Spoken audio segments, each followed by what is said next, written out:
What is up, everybody? This is Stevie Breech coming to you here today. We are driving home on Saturday. I don't normally work on Saturdays because of the holiday weekend. They asked me to come in to make sure everything was ready, so it was kind of like we stocked the shelves, cut everything, got it ready, and now we gotta wait for the people to come in and buy the stuff. But it's gonna be a heck of a good weekend. I mean, this is upcoming Labor Day weekend. We also have the opening week of the NFL coming up the next week. The 49ers are going to be opening it up on Monday Night Football against the New York Jets. We're a little bit early with this video, but hey, I'm going to be in the car here for a good 30 minutes. Thought that we would knock this out. Just the other day, I made the San Francisco 49ers 2024 NFL preview. I honestly still feel the same way. Update, Brandon Ayuk signed a deal that he's going to end up getting paid more money. I honestly believed in my heart that the 49ers were going to pay Brandon Ayuk and he wasn't going to go anywhere, but man, I was going to say each and every week, but almost each and every day there was a different rumor about, Brandon Ayuk going to Washington, Brandon Ayuk going to Pittsburgh was a really, really big one. I can't really remember any other teams that came along, but those were the two biggest ones that most people were mentioning. Brandon Ayuk was riding around in his car doing, Instagram live videos, wearing a Pittsburgh Pirates hat, and him and the quarterback of the Washington Commanders played together in college, and this and this and that, this and that. It's just like, son of a gun, man. Like, we built this team.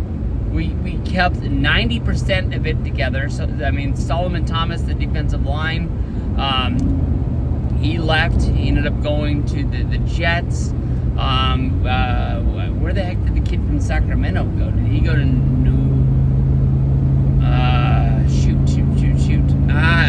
I don't really remember where he left. But we asked him to take a pay cut, and he ended up saying that he wasn't willing to do that. He wasn't my favorite member of the defensive line. Hey, you got to have somebody out there. But right now, Brandon Ayuk got his money. I think a lot of people are really excited about that. But the big missing piece for the San Francisco 49ers right now is going to be Trent Williams. Trent Williams came to us pretty much as a gift from the Washington football team at that time, and he's really lived up to the best offensive lineman that there is in football. Honestly, when I watch the games and I feel like there's a penalty on the offensive line, I feel like it's on Trent Williams more than it's on anybody else for a false start or holding. But maybe that's just like the football insider guru stuff that really gets down there. Because I'll tell you the truth, when I'm watching football, if a hole opens up and the running back runs through there, I'm cheering for the running back, and probably 90% of the work out there is being done by the offensive line. If they don't make that hole, the guy's getting stuffed, for a run right at the line of scrimmage, or he's even losing a yard. It's just one of those things. They try to make football videos for the fans, by the fans, and you know what I mean? I'm not really watching the offensive line all that much. Defensive line, you're cheering for them when they get a sack, or they strip the ball, something like that, pass deflection. But the more sexy stuff is your quarterback, your wide receivers, your running backs. And the Niners are stocked. I'm really, really pumped. But what I've learned watching San Francisco 49er football is that when the offensive line is bad, we're bad. And as of right now, I don't want to say that we've got just horrible scrap heaps here and there, left and right. We've got some younger pieces there, but Trent Williams, to me, honestly, seems like he is kind of like the glue that keeps everything together, that, you know, supports that left-hand side, that lets McCaffrey run the ball, that lets Brock Purdy throw the ball. You know, we've had years where the offensive line is horrible and we weren't able to throw the football. We got by running the football. But I think that, you know, we need to Brock Purdy be Brock Purdy. Throw the football. That's, you know, what we've done to be a winning organization the last few years, and we need to keep on moving. Every year that window closes a little bit more. I in my heart, I don't want to see it happen, but I believe that this is the last year with Kittle on the team.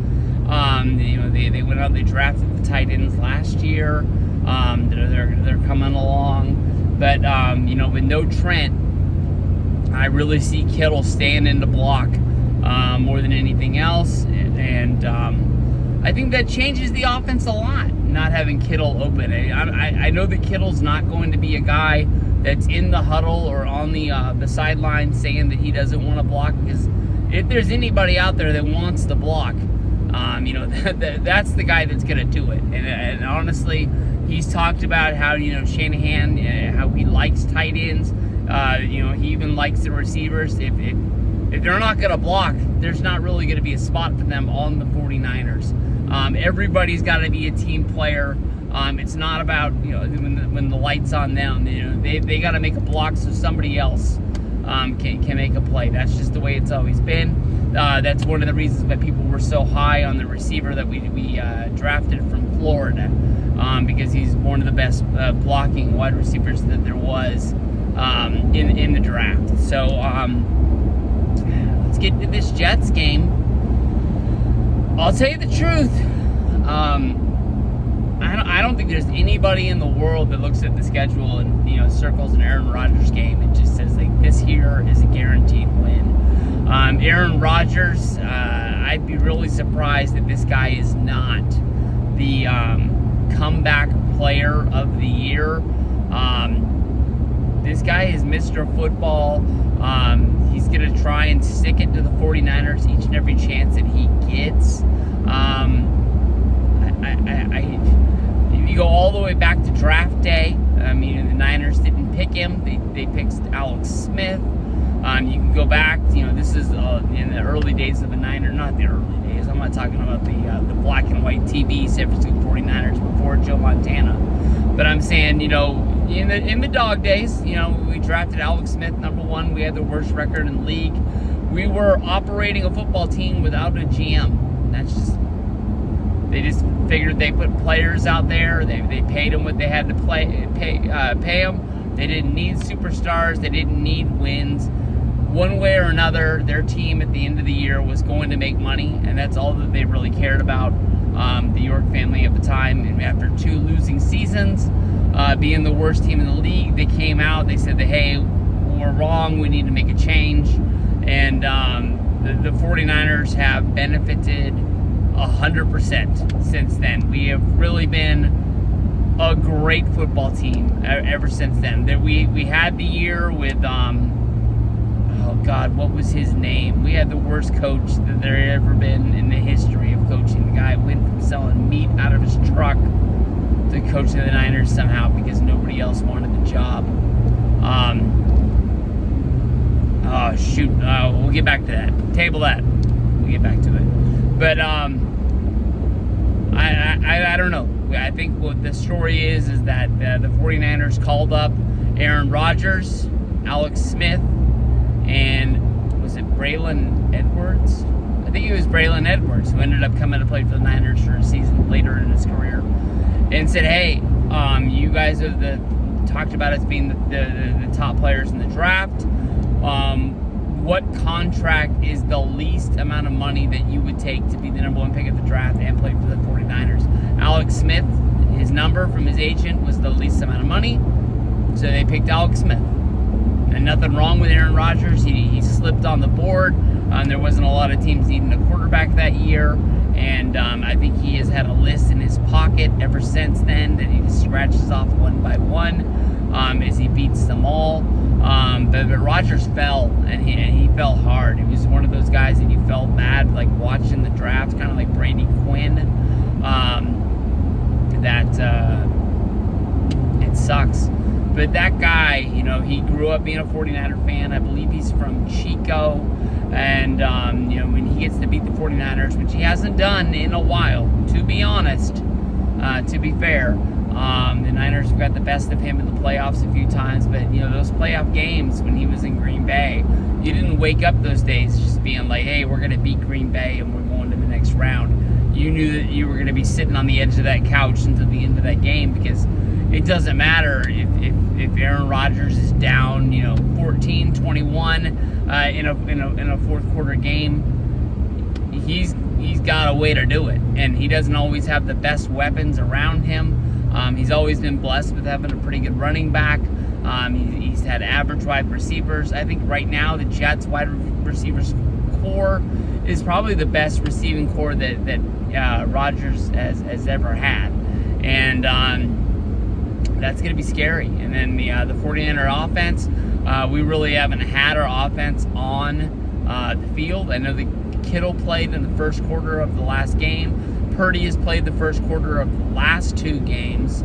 I don't think Juszczyk, I don't think McCaffrey. Debo played the first quarter of the last game. Ayuk definitely hasn't played. We just got a long list of guys that, I know they've practiced, I know they've been at camp, they're veterans, they know this game, but they got to get their feet, moving, and they got to be getting hit by the other team for real. So that's going to be fun to see. I don't know, man. This is going to be a tight one. I know that they put out, I believe, ESPN put out a thing about people picking who they thought was going to win each and every game, and I think only one person picked the Jets to win it. I don't think it's that much of a slam dunk case. I think the Niners have a lot of talent, but they're gonna have to go out there and they're gonna have to prove this one. I'm gonna be cheering for them. I'll tell you the truth. I'm going on vacation. I'm leaving Tuesday. And Monday, I'm flying home. I'm going to be flying on an airline. I don't know if they have live TV. I'm hoping that if I buy internet, that I'll be able to watch my YouTube TV. But we're going to have to see. I mean, I'm really scared. I don't know what time my flight gets home. The games are normally on like 5 to 8:30 here on the West Coast. So I'm really hoping I'm not like living through the highlights of game one. I know I've worked through a few games that I've listened to. But just to be in the air, wondering what the hell's going down there on Earth, gonna be super scary. But 49ers, I believe this is a winnable game. I'm really, really excited for it. Week 1, Frank Gore is gonna be having his number retired. All pumped up for that. So we'll see. Peace out, everybody. I'll see you guys down the road.